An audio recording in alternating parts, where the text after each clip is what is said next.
बहुत समय पहले की बात है। किसी गांव में एक सम्राट था। उस सम्राट के पास सब कुछ था। बेशुमार दौलत थी, अच्छी प्रजा थी जो उसका ख्याल रखती थी, उसके आदेशों का पालन किया करती थी और वह भी अपनी प्रजा का खूब ध्यान रखा करता था। उन्हें कभी किसी चीज की कोई कमी महसूस नहीं होने देता था। कहने को तो उस सम्राट के पास सब कुछ था, किसी चीज की कोई कमी नहीं थी, लेकिन उसका मन कभी किसी एक काम पर नहीं टिक पाता था। वह जब भी किसी भी चीज को करने का प्रयास करता तो उसका ध्यान कहीं भटक जाता। इस चीज को लेकर वह बहुत चिंतित रहता था।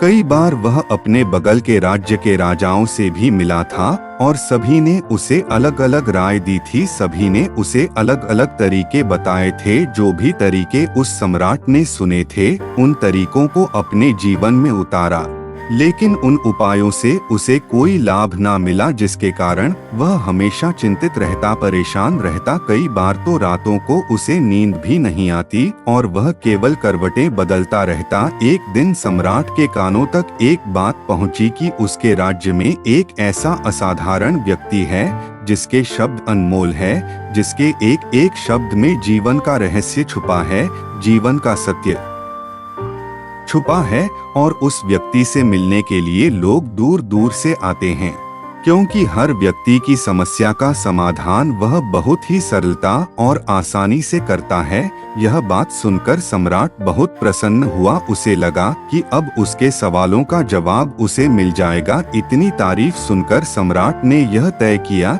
कि वह तुरंत ही जाकर उस व्यक्ति से मिलेंगे और उसे यह भी पता चल जाएगा कि जो लोग उनकी इतनी तारीफ कर रहे हैं, क्या वह सच है या नहीं। अगले दिन सुबह सुबह वह सम्राट उस व्यक्ति से मिलने के लिए, जिस कारण सम्राट ने बीच रास्ते में आराम किया। वहां पर उपस्थित हर कोई उस व्यक्ति के बारे में जानता था। जब सम्राट ने उनसे उस व्यक्ति के बारे में पूछा तो वे लोग उस असाधारण व्यक्ति की खूब तारीफ कर रहे थे। तभी सम्राट ने सोचा कि लगता है यह व्यक्ति बहुत बुद्धिमान है, बहुत ज्ञानी होगा और प्रभावशाली व्यक्ति होगा, अन्यथा हर कोई उसकी इतनी तारीफ नहीं करता। जरूर ही उस व्यक्ति में ऐसी कोई बात अवश्य है जिसके कारण हर कोई उन्हें जानता है और उनकी तारीफ कर रहा है।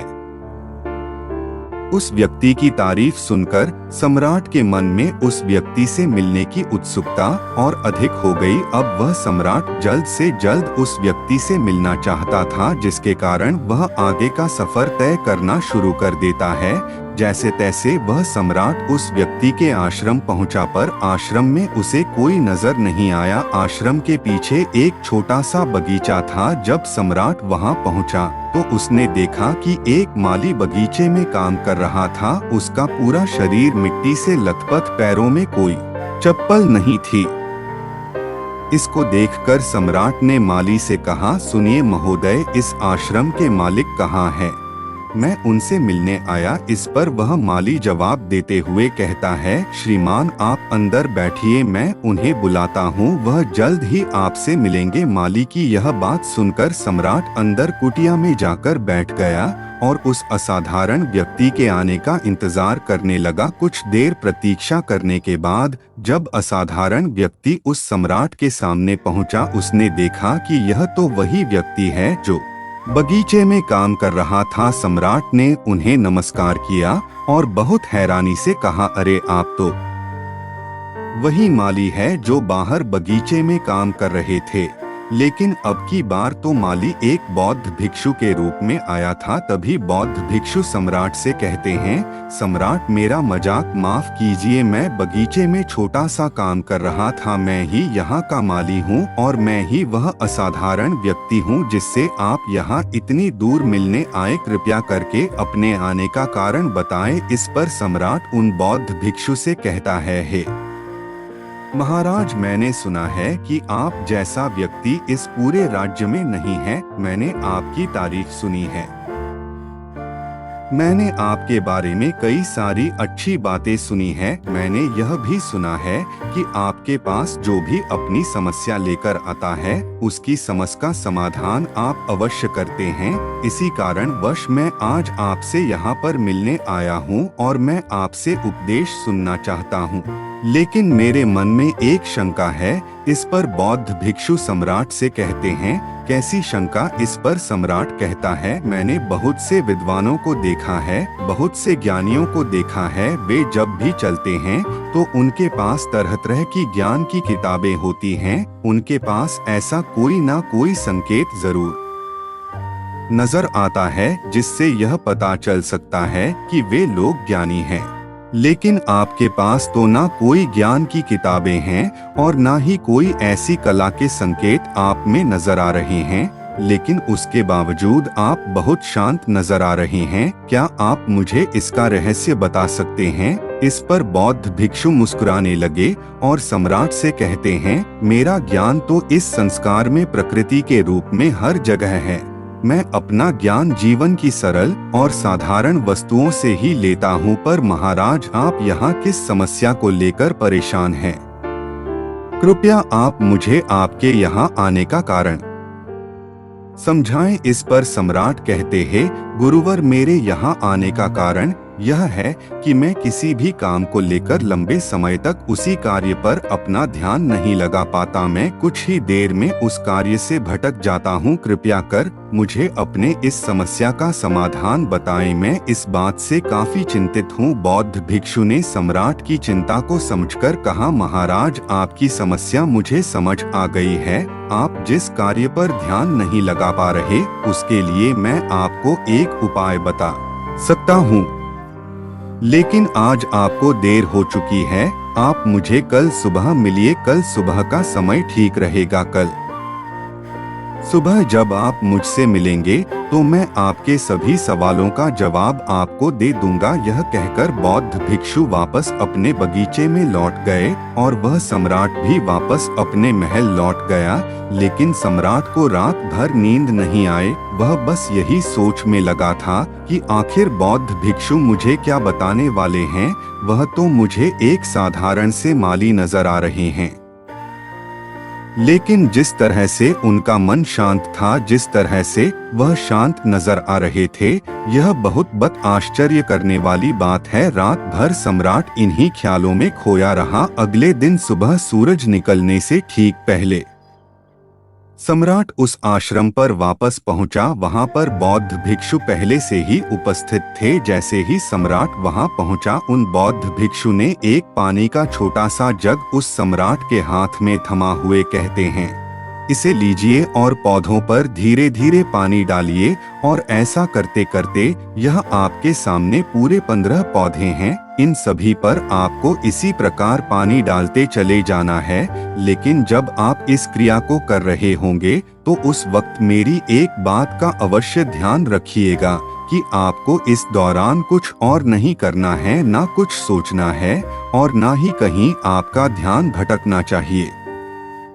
आप जब इन पौधों को पानी दे रहे होंगे तो आपका पूरा ध्यान केवल इन पौधों पर ही होना चाहिए। यदि इस बीच आपके मन में कोई विचार आए तो वहीं पर रुक जाइएगा और फिर दोबारा से पहले पौधे से पानी डालना शुरू कीजिएगा। और जब आप मेरी बात मानकर ठीक इसी प्रकार इन सभी 15 पौधों को पानी दे देंगे, तब आप मेरे पास आइएगा और मैं आपके सभी सवालों का जवाब आपको दे दूंगा। उस सम्राट ने आज तक ऐसा कोई काम नहीं किया था और सम्राट को यह काम बहुत छोटा सा लग रहा था। सम्राट पहली बार ऐसा कोई काम करने जा रहा था। उस पानी के जग से पहले पौधे पर बहुत ही ध्यान पूर्वक पानी दिया और फिर दूसरे पौधे की ओर आगे गया। दूसरे पौधे पर भी उसने ध्यान पूर्वक पानी दिया। फिर उसने तीसरे पौधे पर पानी देना शुरू किया ही था कि उसके मन में तरह तरह के विचार उत्पन्न होने लगे। उसे अपने महल का बगीचा याद आने लगा, जहाँ पर तरह तरह के फूल थे, तरह तरह के पौधे लगे हुए थे। तभी अचानक उस सम्राट को उन बौद्ध भिक्षु की बात याद आ गई। यदि मन में कोई भी विचार उत्पन्न हो तो उसे फिर से पहले पौधे से पानी देना शुरू करना होगा। तुरंत ही पहले पौधे के पास वापस पहुंचा और उसने फिर से पहले पौधे को पानी दिया। दूसरे पौधे को उसने फिर से ध्यानपूर्वक पानी दिया। जैसे ही वह तीसरे पौधे पर पहुंचा, उसके मन में फिर से कई तरह के विचार उत्पन्न होने। अब की बार यह सोच रहा था, पता नहीं मेरे बिना मेरे साम्राज्य में क्या हो रहा होगा।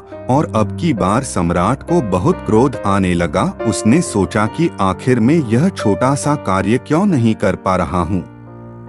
वह तुरंत ही फिर से पहले पौधे के पास पहुंचा। उसने अब की बार बहुत ध्यानपूर्वक पहले पौधे को पानी दिया, दूसरे पौधे को भी ध्यानपूर्वक पानी दिया। ऐसे करते करते अब की बार सम्राट करीबन 5 पौधों में बहुत ही ध्यान पानी दे चुका था। लेकिन अब की बार जैसे ही उसने छठे पौधे पर पानी देना शुरू किया, उस पानी को देखकर सम्राट के मन में नदी के विचार उत्पन्न होने लगे और सम्राट अब बहुत परेशान हो चुका था। जितनी बार वह पौधों को पानी देने का प्रयास करता है, हर बार वह असफल हो जाता। उसका मन उतना ही ज्यादा व्याकुल होता जाता और वह खुद पर क्रोधित हो जाता है। सम्राट यह बात बहुत अच्छी तरह से जानता था कि वह भिक्षु उसकी परीक्षा ले रहे हैं। वह बहुत बुद्धिमान था, इस कारण उसने उन बौद्ध भिक्षु के सभी नियमों का पालन करना जरूरी समझा। सम्राट जितनी बार भी कोशिश करता है, हर बार वह असफल हो जाता। उसका मन उतना ही ज्यादा व्याकुल होता जाता है, हमेशा खुद को किसी न किसी विचार में उलझा हुआ पाता। ऐसे ही करते करते सुबह से शाम का वक्त हो चुका था, लेकिन अब तक वह सम्राट पूरे 15 पौधों में पानी नहीं दे पाया था। जब बौद्ध भिक्षु लौटकर शाम को वापस आश्रम लौटे तो उन्होंने देखा कि वह सम्राट थक हार कर बैठा हुआ है और तरह तरह की बातों में उलझा हुआ है। तभी बौद्ध भिक्षु सम्राट के पास पहुँचे और कहने लगे, हे सम्राट, मैं तुम्हारी ईमानदारी से बहुत खुश हूँ। तुमने अपने कार्य को पूरे मन और लगन के साथ करने का पूरा प्रयास किया, इसलिए जो बात मैं तुम्हें बताने जा रहा हूँ उसे बहुत ही ध्यानपूर्वक सुनना और समझने का प्रयास करना। जब हमारा मन विचारों से खाली हो जाता है, तब उसमें मन का असली स्वरूप नजर आता है। तब साधारण से साधारण सा काम भी हमें ज्ञान और शांति देता है। इस पर सम्राट उन बौद्ध भिक्षु से कहता है, हे महाराज, पर यह कैसे संभव है? मैं तो जब भी कोई कार्य करता हूँ तो मन में कई तरह के विचार उत्पन्न होते हैं और मैं उन विचारों में फंसकर रह जाता हूँ और वहाँ से बाहर निकलने का कोई रास्ता मुझे नजर नहीं आता। तभी बौद्ध भिक्षु मुस्कुराने लगे और सम्राट से कहते हैं, हे सम्राट, तुम पौधों में पानी नहीं डाल रहे थे,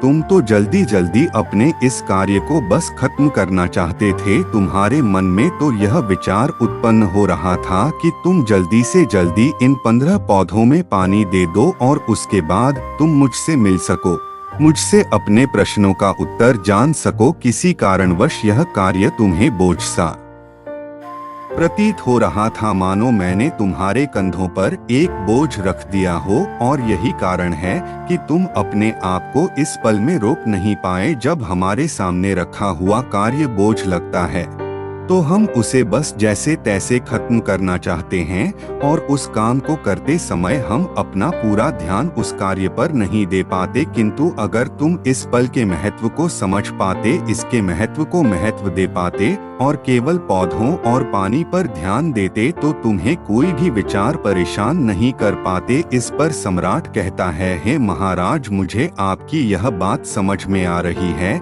कि मैं जल्दी इस कार्य को खत्म करके आपसे मिलना चाहता था, जिस कारण मेरा मन इस कार्य में पूरी तरह से नहीं लग सका।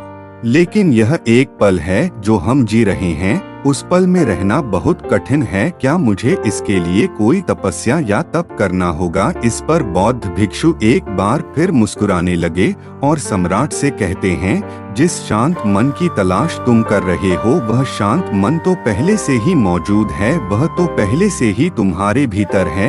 इसके लिए तुम्हें कहीं भी जाने की कोई आवश्यकता नहीं है और ना ही तुम्हें कहीं शांत जगह जाने की आवश्यकता है। इसके लिए कुछ जरूरी है तो वह है अपनी सांसों पर ध्यान देना। इसलिए अपनी सांसों पर ध्यान देना सीखो। हम किस तरह से सांसें ले रहे हैं और किस तरह से त्याग रहे हैं, इस बात को देखने और समझने का प्रयास करें।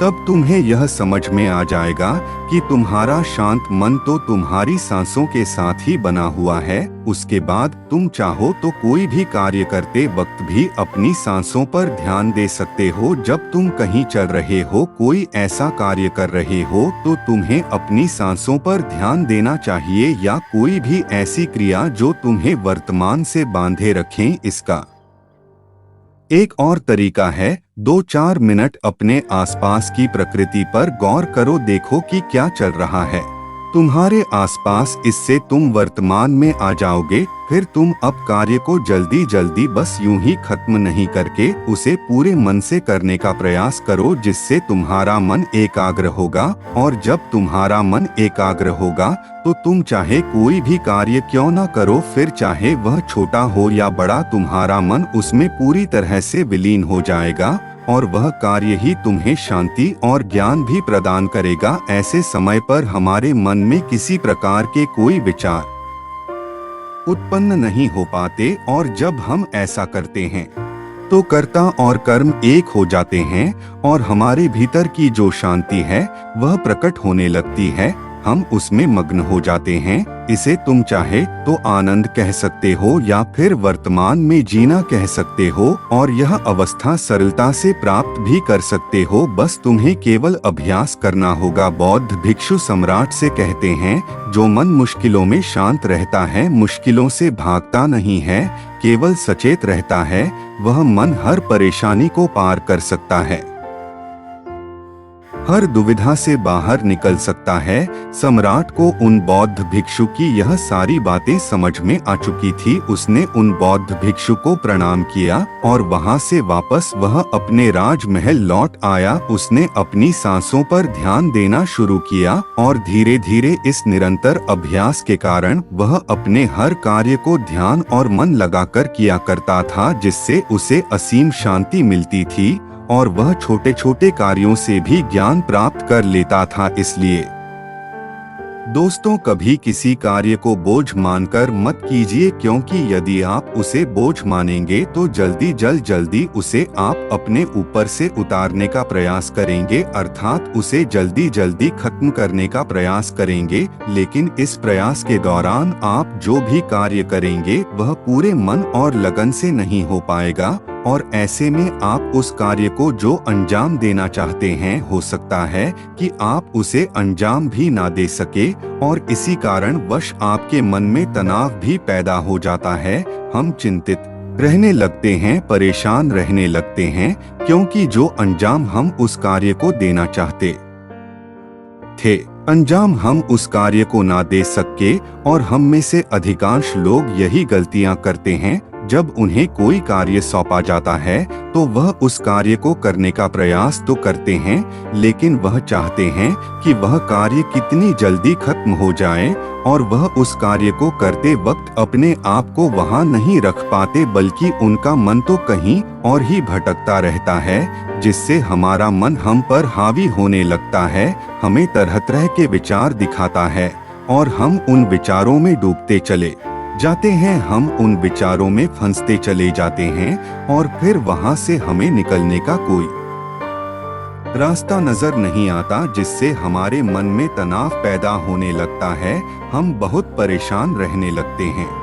हम चाहकर भी किसी कार्य को नहीं कर पाते, और जो कार्य हमें वर्तमान की ओर ले जा सकता था, उस दरवाजे को हम खुद ही बंद कर देते हैं, क्योंकि वह कार्य हमें बोझ लगने लगता है। इसलिए जब भी आप कोई कार्य शुरू करना चाहते हैं तो उससे पहले अपना पूरा ध्यान अपनी सांसों पर केंद्रित करें, और फिर आप चाहे तो अपने काम के दौरान भी अपनी सांसों पर अपना ध्यान लगाए रख सकते हैं। और यही सांस का जो ध्यान है, यह आपके काम के ध्यान में परिवर्तित हो जाएगा, और इस कार्य में जो भी कठिनाइयां उत्पन्न हो रही हैं, उसे आप पल भर में सुलझा देंगे। फिर चाहे कैसी भी विपरीत परिस्थितियां आपके सामने क्यों ना आ जाए, आप उस कार्य को पूरे मन और लगन के साथ पूरा करके ही रहेंगे।